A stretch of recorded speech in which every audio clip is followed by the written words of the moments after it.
वो दीपावली वाला में शुरू होता है, तो कोई न कोई सूत्र ऐसा निकलता है जिसमें नया मालूम होता है।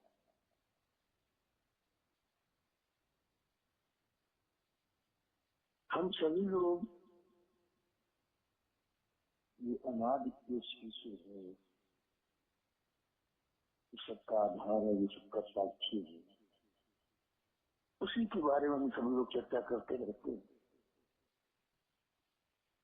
और आज तक हमारा भाव, हमारी लगन, हमारी जिज्ञासा, हमारे अंदर प्रयास, हमारे अंदर त्याग जो है, तो उसी परम पिता परमात्मा की तरफ मिल जाएगी। हमारे अंदर इतनी संसार की कामनाएं जुड़ गई हैं, जो कामनाएं ही खत्म नहीं हो रही। हम चाह करके ही इधर क्यों नहीं बढ़ पा रहे हैं। यहाँ तो शायद जितने लोग सुनते हैं कभी उन सबका रहता है। भजन भी सब लोग करना चाहते हैं, और ये विचार भी बनाते हैं कि नहीं, मानव जीवन में जो भक्ति करेंगे, साधना या सिमरन करेंगे, परमात्मा की भक्ति करेंगे, लेकिन ये कहीं नहीं हो पा रहा है, क्योंकि हम ये काम करेंगे इसलिए नहीं हो पा रहा है। एक भक्त गुरु जी के पास गया, गुरु जी भी सत्संग सुना रहे थे, उसके लिए वो सुन रहा था।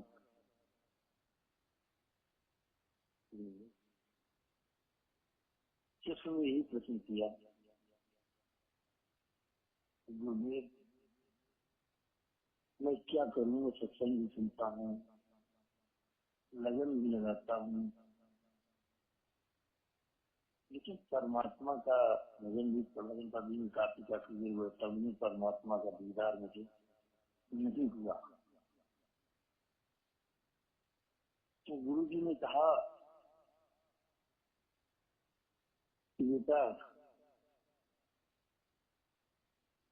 तुम आज इस तरीके से भजन करना और मन को अपनी भावनी मत देना, मन के ऊपर निगरानी रखना, और आज तुम्हें परमात्मा का दीदार जरूर होगा, आज परमात्मा की तुम्हें प्राप्ति जरूर होगी। अब भक्त जब शाम को आकर के अपने घर पर साधन भजन पर बैठा, तो बड़ा प्रफुल्लित था, सारी तैयारी कर ली कि आज परमात्मा का दीदार होगा, आज परमात्मा की प्राप्ति होगी। तो अपने शरीर का शुद्धिकरण, नए नए वस्त्रों को पहना, बहुत अच्छी तरीके से उसने अपने शरीर का श्रृंगार किया, और बड़ा खुश था कि आज परमात्मा की प्राप्ति होगी, आज परमात्मा का दीदार होगा, परमात्मा का दर्शन होगा। बड़े अच्छे भाव, भजन पर बैठूंगा तो परमात्मा का दीदार होगा। अब वो भजन पर बैठ गया, भजन पर बैठने के बाद में भी उसका ये विचार चलता रहा कि आज परमात्मा का दीदार होगा। ये बात भविष्य की तरफ जा रही है। इस बात को कुछ दिन पहले सत्संग में इस विषय पर खूब अच्छी तरीके से चर्चा चली थी, तो वो प्रफुल्लित हो रहा हो, लेकिन उसका विचार ये खत्म नहीं हुआ कि मुझे परमात्मा का दर्शन अभी इसी वक्त होगा, और अब हो रहा है, अभी अभी होगा, अभी अभी, लेकिन भजन में करूंगा तो होगा। अब मैं भजन कर रहा हूँ, अब परमात्मा का भजन, अब परमात्मा का दीदार होगा। तो एक भविष्य में बात जा रही थी, और जैसे ही इसका विचार बनता तभी भविष्य थोड़ा और आगे बढ़ जाता। तो गौर से सुनना मेरी बात की, हालांकि मेरे शब्दों के कहने में थोड़ा बहुत वो हो रहा हो, स्पष्टीकरण ना हो पा रहा हो, तो लेकिन आप अपना विवेक लगा करके भाव को समझें। जब भी नजर पर थोड़ी दूर बीत जाती, सेकेंड सेकेंड मिनट बीत रहे थे, उन सेकेंड के हर क्षण में इसका भाव यही हो रहा था कि मुझे भगवान का दर्शन होगा होगा। जब भगवान गुरु ने कहा मुझे भगवान का दर्शन होगा, तो बात उसके भाव से आगे बढ़ती चली जा रही थी भविष्य की तरफ, और भविष्य में वो प्रवेश कर नहीं पा रहा था, और परमात्मा का दर्शन उसके भाव के अनुसार भविष्य में था।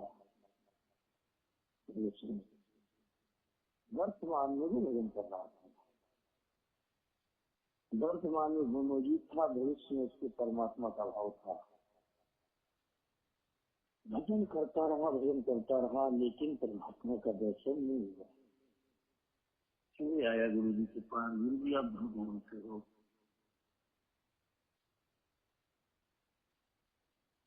अब गुरु जी बड़े परेशान, तो उन्होंने बड़ी गहराई से उसके भाव को समझा। कमी तो कहाँ पे रही, तो कमी यही पर रही कि उसका भविष्य बहुत नजदीक था, और बहुत नजदीक होने के कारण वो अपने भविष्य की बात को पकड़ नहीं पा रहा था। तो हम सभी लोग सत्संग रोजाना कर रहे हैं, गुरुमुख बने हुए हैं, भजन सिमरन भी कर रहे हैं, लेकिन फिर भी हमें वो कामयाबी क्यों नहीं मिल रही? ना मिलने का कारण भी यही कि हमारा भी भविष्य जो है ना, वो 1 मिनट 2 मिनट या 3 मिनट या 4 मिनट या 20 मिनट या 15 मिनट या आधा घंटा आगे चल रहा है। हमारे भाव, हमारी श्रद्धा, ये सब भविष्य में चल रही है। वर्तमान में हम अपने संसार के प्यार को समेटे बैठे हुए हैं, संसार के विचारों को समेटे बैठे हुए हैं। जैसे कि हमें सत्संग कुछ दिन पहले एक सूत्र मिला था कि एक व्यक्ति नदी के इस पार खड़ा हुआ है, और वो नदी के पार जाना चाहता है, पार। अगर जो नदी के तभी पार खड़ा हुआ है, और वो भी नदी के पार जाना चाहता है। अब हम आप विचार करके देखें कि नदी का पार कहाँ पे, जबकि इधर वाला लड़का वो भी पार पे खड़ा हुआ, उधर वाला लड़का वो भी पार पे खड़ा हुआ है, लेकिन उनके अंदर पार की भावना बनी हुई है, पार की जिज्ञासा बनी हुई है। इसीलिए पार पर खड़े होने पर भी उनके अंदर भावना पार की है, जिज्ञासा पार की है। और वो जब उस नदी में छलांग लगाते हैं तो तैरना शुरू करते हैं,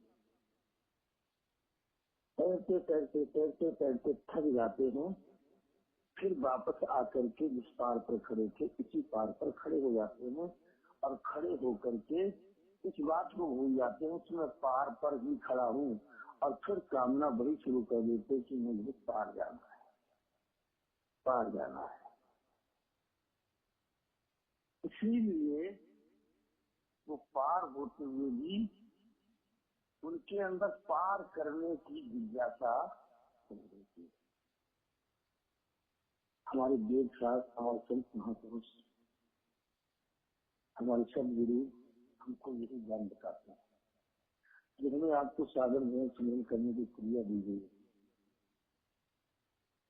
एक सूत्र दिया गया है, वो सूत्र भी हमको यही बताता है, आप जहाँ पे हो इस जगह पे हो। जैसे हो, चाहे लेटे हो, चाहे बैठे हो, चाहे कोई कार्य कर रहे हो, कुछ भी कर रहे हो, लेकिन आप अपने पास हो, ये बिल्कुल मैं अकाट दृढ़ता से बात करता हूँ।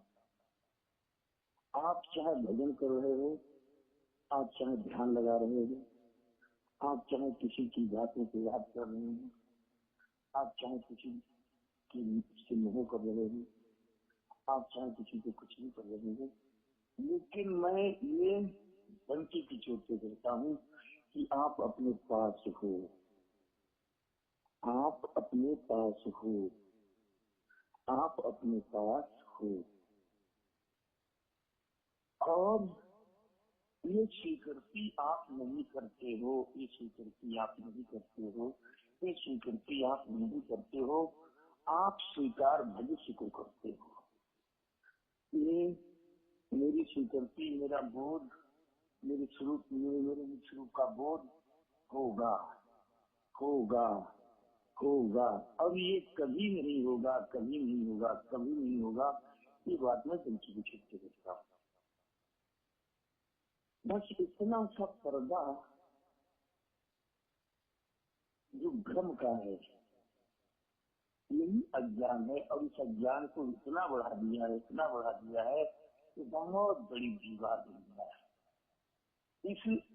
इस पर्दे में पूरा संसार समावित हो गया है। इस पर्दे में पूरा संसार दिखाई दे रहा है। नाते रिश्ते, माता पिता, भाई बंधु, जाति पाति, ईर्षा द्वेष, छल कपट, पद प्रतिष्ठा और अज्ञानता का जितना सारा ज्ञान है, सारा भवसागर सब इसी पर्दे में घिरा है। और ये पर्दा पार नहीं हो रहा, खत्म नहीं हो रहा। और ये कैसे होगा? दिल्ली साहब ने कहा, मिर्च की क्यारी में पौधे लेकर के वो मिर्च के पौधे लगा रहे थे, उनके पास एक पहुंचे उसी ज्ञान की जिज्ञासा को लेकर। तो उन्होंने कहा, हम ब्रह्म की प्राप्ति की जिज्ञासा लेकर आए। तो बोलिए साहब ने कहा, ब्रह्म जी की कामना से उठना उठे उठना, एक मिर्च की पौध को खाया और दूसरी जगह लगा दिया, पूरे इतनी देर में ब्रह्म की प्राप्ति होती है। इसका मतलब आप लोग समझ रहे हैं कि जो हमारी जिज्ञासा संसार में लगी हुई है, पद प्रतिष्ठाओं में लगी हुई है, संसार की कामनाओं में लगी है, तो आप वहाँ लगे हुए हैं। और ये वहाँ लगने पर आप ये सोच रहे हो, वर्तमान में तो आप संसार में कार्य कर रहे हो, वर्तमान। भविष्य में आप परमात्मा की याद करना चाहते हो, परमात्मा में निष्ठा आपकी भविष्य में है। और वो चाहे 1 मिनट बाद की हो, चाहे 2 मिनट बाद की हो, चाहे सुबह आप जब उठे तो आपने कहा मैं नहा धो करके भजन करूंगा।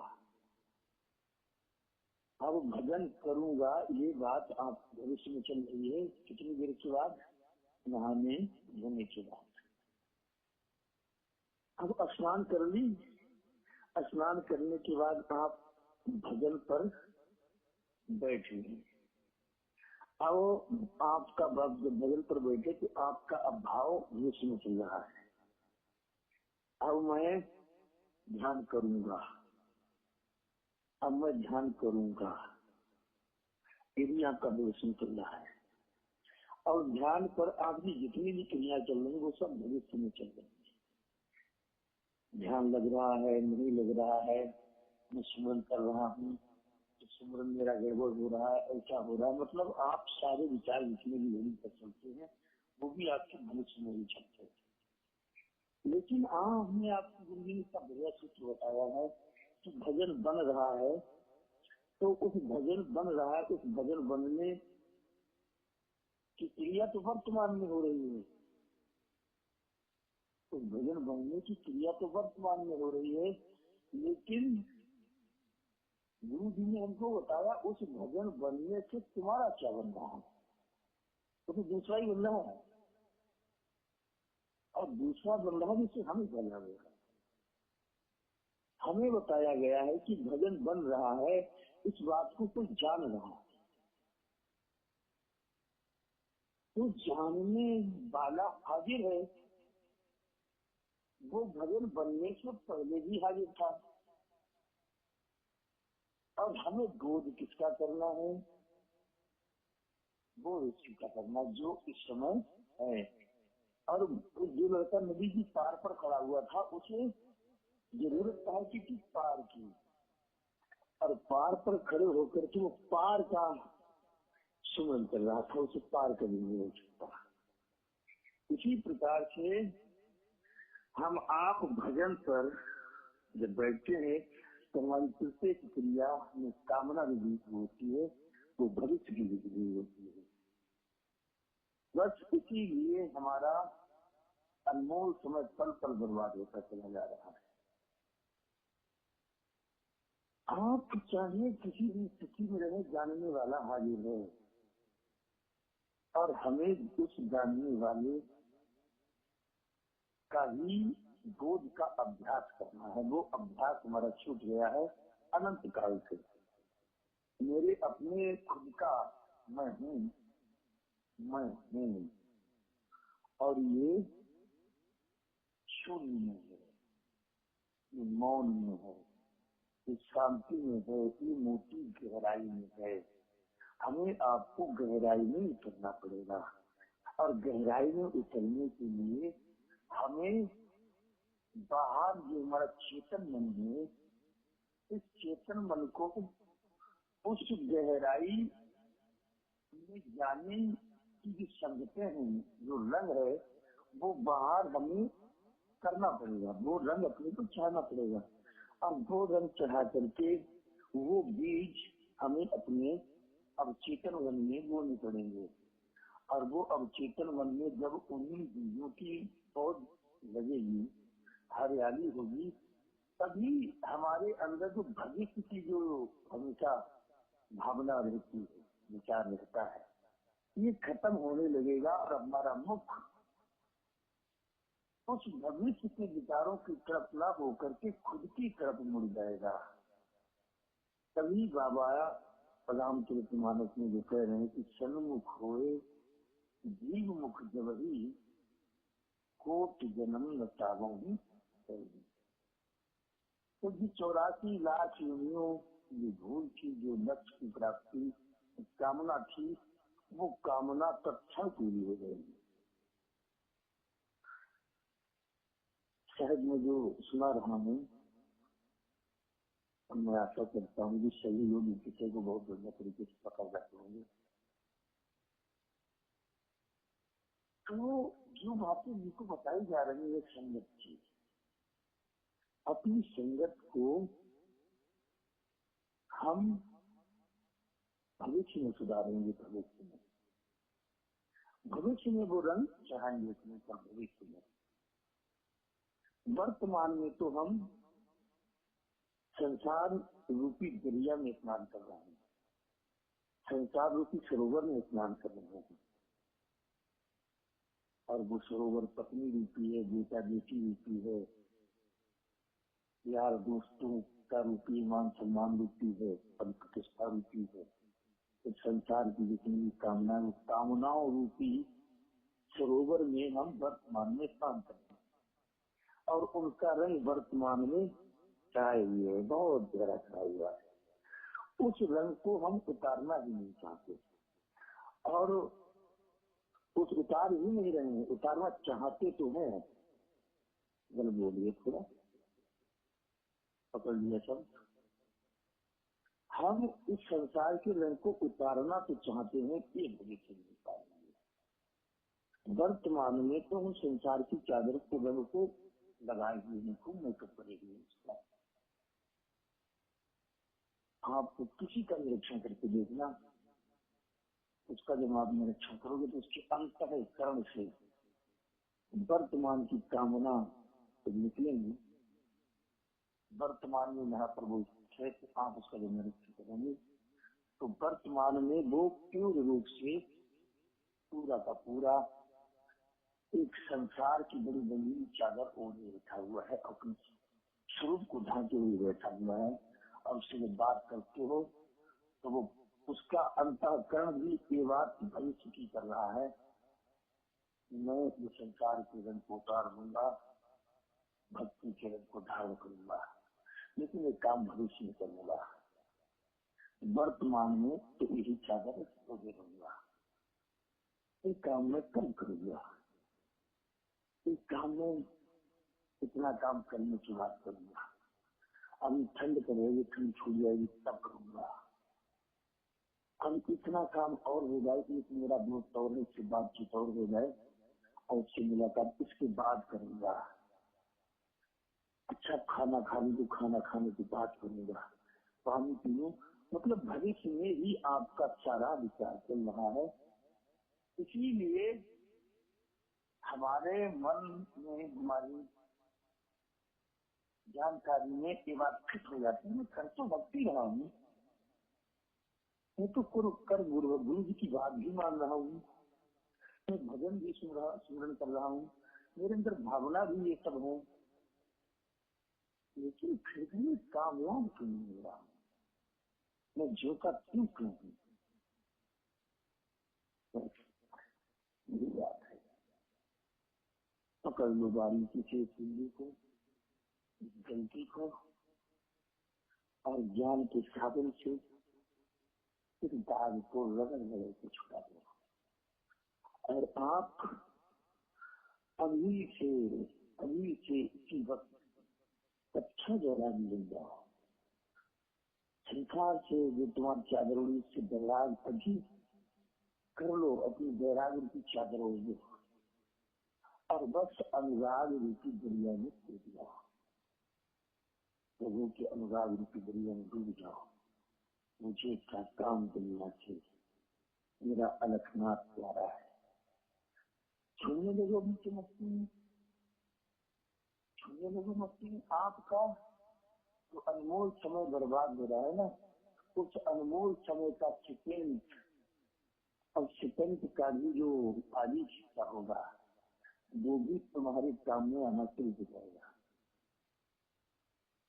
अभी आप मस्त हो जाओगे, दीवाना हो जाओगे, अभी आपके अंदर वो आनंद का दरिया बहना शुरू हो जाएगा, वो शांति की गहराई में आप उतरना शुरू हो जाओगे, वो अनमोल मोती आप प्राप्त करने लगोगे, जिनको प्राप्त करने के लिए आपको मानव शुरू मिला है। इस मानव जीवन का जो अनमोल अवसर मिला है, उसका पल पल आपके लिए वरदान बनना साबित हो जाएगा। और फिर कितना भी आप प्रयास करे तुम्हारे इस अनमोल समय को बर्बाद करने का, बर्बाद नहीं होगा, क्योंकि अब आपको पता लग गया है ना कि गंगा नदी है। एक व्यक्ति रोजाना इस रास्ते से जाता था, तो रास्ते में एक नदी पड़ती थी, लेकिन उसे पता नहीं था ये नदी कौन सी है। एक दिन उसे पता लग गया, रोजाना उसके अंदर भ्रम रहता था, कोई मिलता ही नहीं था बताने वाला। एक दिन एक व्यक्ति मिल गया, रंग बैठा हुआ, बोले मेरे इंसान खड़ा है, नदी कौन सी है? बोले गंगा नदी है। बोले अच्छा गंगा नदी है? हाँ। अच्छा अब उसे पूछने की जरूरत है कि गंगा नदी, क्योंकि उस रास्ते से वो रुक जाता था, वो नदी रोज ऐसी मिलती थी। अब जब उस पुल पर जाएगा तो उसे याद करना पड़ेगा ये गंगा नदी है, तो ये विचार करना पड़ेगा खड़ा होकर के कि ये गंगा नदी है। अब तो उसे पता लग गया है ये गंगा नदी है,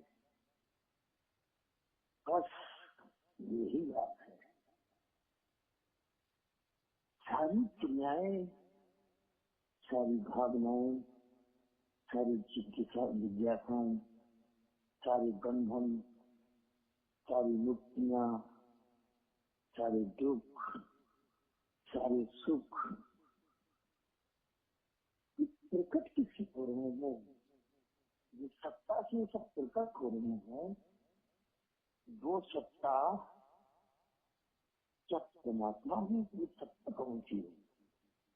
गुरु जी के पास गए, गुरु जी ने बता दिया ये सत्ता ही भगवान है, अलखनाथ भगवान। और दो सत्ता तुम ही हो और कोई नहीं है। अभी हमको पता लग गया है ना, तो ये बात हम भविष्य में स्वीकार करेंगे, इसकी प्राप्ति हम इसमें बात करेंगे, इस बात को हम एक मिनट बाद मानेंगे। एक जाल है प्रभु की माया का, तो इसकी सिवा कुछ नहीं। तो तुम्हारा कदम एक मिनट बाद नहीं बढ़ेगा गुरु भक्ति की तरफ,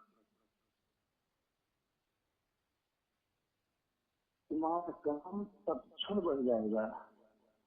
ये बढ़ने के लिए कहा जा रहा है, लेकिन हकीकत बात तो ये है कि धर्मात्मक शब्द है कदम बढ़ने का। कदम तो हमारा बढ़ रहा है, कदम तो हमारा बढ़ रहा है, और वो बढ़ रहा है वर्तमान में संसार की तरफ, मन बुद्धि की तरक्की की तरफ, इंद्रियों की तरक्की की तरफ बढ़ रहा है। और जब ये विचार होगा, ये बात आप स्वीकार करोगे तो कदम रुकेगा। बस रुकना ही गुरु भक्ति की तरफ बढ़ना है, रुकना ही गुरु भक्ति की तरफ बढ़ना है। क्योंकि वहाँ स्थिरता है, वहाँ चलना नहीं है। लेकिन हम कामना कर बैठे हैं चलने की। आपको चलना नहीं, आपको रुकना है। आपको अपने कदम रोकने हैं। गुरु भक्ति करना चाहते हो तो आपको अपने कदम रोकने हैं। आप रुकना शुरू कर दो, गुरु भक्ति आपके अंदर शुरू हो जाएगी। आप ठहरना शुरू कर दो, आपके अंदर शांति प्रकट होना शुरू हो जाएगी। लेकिन ठहरने की कला आ जाए, इसी का बोध करना है, इसी का अभ्यास करना है। सभी प्रेमी लोग ज्ञानवान है। अगर इस समय आपके अंदर कोई प्रश्न उठ रहा हो तो कोई भी प्रश्न कर सकता है। जिज्ञासा भरा उसमें जिज्ञासा हो, इस बात को समझने बढ़िया तरीके से समझ में आई है। शायद मेरे बोलने में कुछ कमी रह गई है, या आपको समझने में कोई कमी रह गई है, तो कोई प्रश्न आप कर सकते हो इस विषय की विषय कर। यहाँ पर अगर समझ गए बढ़िया तरीके से, हम ये काम करेंगे नहीं, शुरू हो जाए। शुरू होने के लिए मैं कह रहा हूँ, शुरू होने का मतलब है मेरा ठहर जाओ, रुक जाओ, शांत हो जाओ, शून्य कर जाओ। गहराई में वो मोती है, जो जानने वाला है वो प्रथम है। जो बोलने से, जो बोलने के, जो समझने के, जो देखने के, जो हर क्रिया के प्रथम है, जो जागने से पहले है, जो सोने से पहले है, जो हर क्रिया से पहले है, वही आपका मुक्ति का स्थान है, जो सबसे प्रथम है। तो आप विचार करने से पहले बस वही आपका आनंद का सागर है, इसी में होता लगा जाओ। फिर आप अगर कोई शंका हो तो बात करना।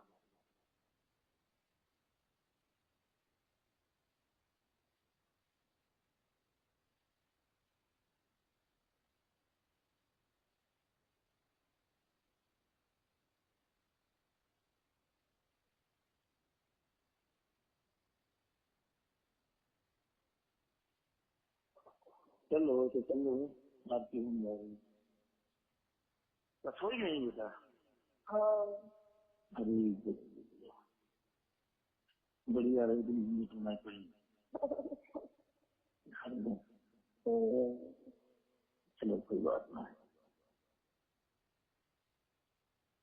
तो शुरू करेंगे से मेरी जिज्ञासा है, और क्या बोला जाए, क्या सुनाया जाए। बात तो जरा सी है, बड़े बड़े भारी ग्रंथ बना दिए, बहुत बड़ा पहाड़ खड़ा कर दिया ग्रंथों का, और बात जरा सी है। इसको समझने के लिए भी बहुत बड़ा दिमाग लगाने की, बहुत बड़ी वो करने की जरूरत नहीं है। मात्र आपको रुकना है, लेकिन वो रुकना चाहे से रुकने का अभ्यास करना है आपको, क्योंकि आपको ये अभ्यास, आपका रुकने वाला अभ्यास खत्म हो जाएगा। और जिस दिन आप रुकना शुरू हो जाओगे, गुरु भक्ति का दरिया आपसे फूटने लगेगा, और गुरु भक्ति का दरिया जब फूटने लगा तो शांति की लहरें आपके जीवन में उबाल मारने लगेंगी, और वो शांति की लहरें आवाज करने लगेंगी, तो आपके शरीर से, आपकी हर क्रिया से उन लहरों की गूंज आना शुरू हो जाएगी। तो आप जिस संगत में रहेंगे ना, उस संगत में जितने भी लोग होंगे वो लहरों में सराबोर हो जाएंगे। और जब तुम्हारे अंदर ये लहरें ही छप पड़ी हुई हैं, तुम्हारे अंदर भी संसार की लहरें उत्पन्न हो रही हैं, तो आप चाहे कितना ही विचार करते रहो, आपके विचार उस संगत में जाकर के और उस संसार की लहरों में गुम हो जाएंगे आपके विचार। कौन से? भक्ति वाले, गुरु भक्ति वाले।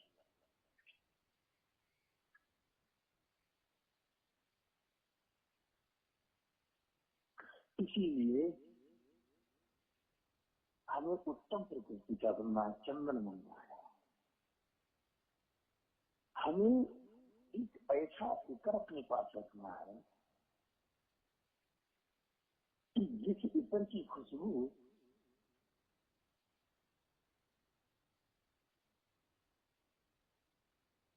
हमारे पास हो ना, तो हम जहाँ भी जाए तो लोगों की खुशबू हमको ना लगे, हमारी खुशबू लोगों को लगे जाए। संत ऐसे ही होते हैं, वो हमारे ही जैसे होते हैं, हमने उनमें कोई अंतर नहीं होता, वैसे ही बात होती है। लेकिन बस उनके अंदर यही कला होती है